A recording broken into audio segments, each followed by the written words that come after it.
শুভ মহালয়া। তো মহালয়ার প্রীতি ও শুভেচ্ছা জানাই সবাইকে।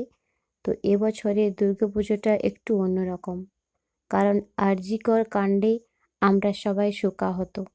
তার মধ্যেও পরম্পরা বজায় রাখতে দুর্গাপুজো হচ্ছে, তবে উৎসবের মধ্যে কোথাও যেন একটা সেই মতো আনন্দ নেই।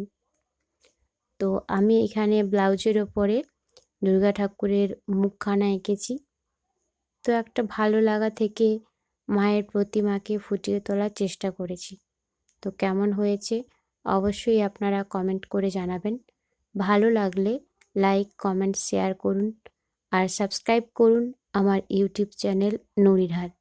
এরম আঁকার ভিডিও আসতেই থাকে, তো আপনারা জানাবেন কেমন আঁকার ভিডিও দেখতে চান। তো সঙ্গে থাকুন আর সাপোর্ট করুন। শুভরাত্রি।